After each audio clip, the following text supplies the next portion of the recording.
Halo teman-teman, salam sejahtera untuk kita semua. Perkenalkan, saya Riki, mahasiswa semester 6, program Studi Sistem Informasi. Pada kesempatan kali ini, saya akan membahas materi tentang Natural Language Processing atau biasa disingkat dengan NLP. Di era perkembangan kecerdasan buatan atau AI saat ini, komputer tidak hanya digunakan untuk melakukan perhitungan, tetapi juga mampu memahami bahasa yang digunakan manusia. Misalnya, kenapa kita berbicara dengan ChatGPT, menggunakan Google Translate, atau memberikan perintah suara kepada Google Assistant ataupun Siri. Semua teknologi tersebut memanfaatkan Natural Language Processing.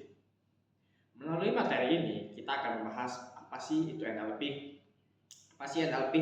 NLP atau Natural Language Processing adalah cabang dari Artificial Intelligence atau AI yang mempelajari bagaimana komputer dapat memahami, menganalisis, mengolah, dan menghasilkan bahasa manusia. Tujuan utama NLP adalah agar komputer mampu berkomunikasi dengan manusia menggunakan bahasa yang alami, baik dalam bentuk teks maupun suara. Dengan adanya NLP, manusia tidak perlu lagi menggunakan bahasa pemrograman untuk berinteraksi dengan komputer. Cukup menggunakan bahasa sehari-hari, sistem dapat memahami maksud si pengguna dan memberikan respon yang sesuai.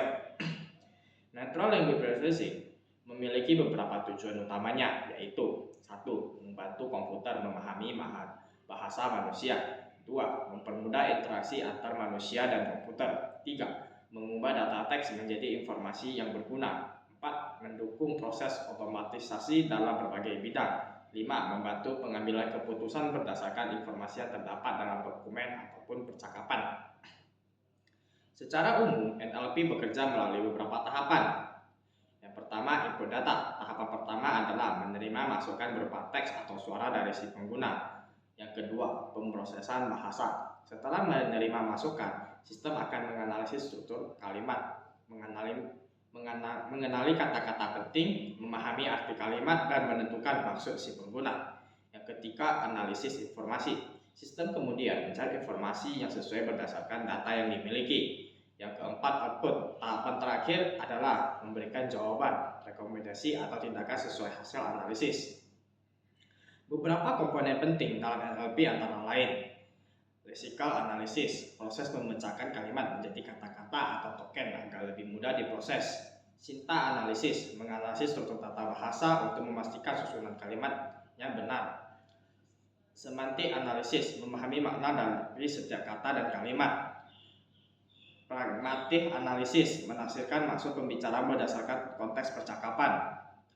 Keempat komponen tersebut bekerja sama agar komputer dapat memahami bahasa manusia dengan lebih baik. Penerapan NLP dalam kehidupan sehari-hari. Natural Language Processing tidak banyak digunakan dalam berbagai bidang. Contohnya chatbot seperti ChatGPT atau layanan pelanggan otomatis yang dapat menjawab pertanyaan pengguna. Mesin penerjemah, contohnya Google Translate yang menerjemahkan bahasa secara otomatis.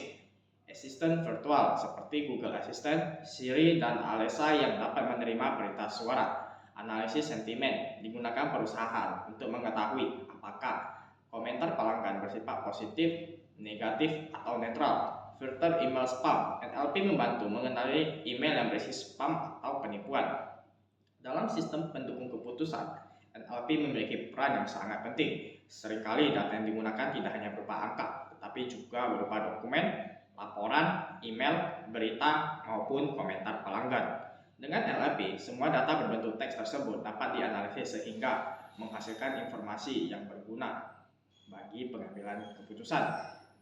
Sebagai contoh, sebuah perusahaan dapat menganalisis ribuan urasan pelanggan menggunakan NLP untuk mengetahui tingkat kepuasan konsumen. Hasil analisis tersebut kemudian digunakan sebagai dasar dalam memperbaiki kualitas produk maupun layanan. Walaupun berkembang pesat, NLP masih menghadapi beberapa tantangan, diantaranya banyak kata yang memiliki lebih dari satu makna, perbedaan bahasa, dialek, dan budaya, pengguna bahasa tidak baku atau bahasa gaul, kalimat yang ambigu sehingga sulit dipahami oleh sistem.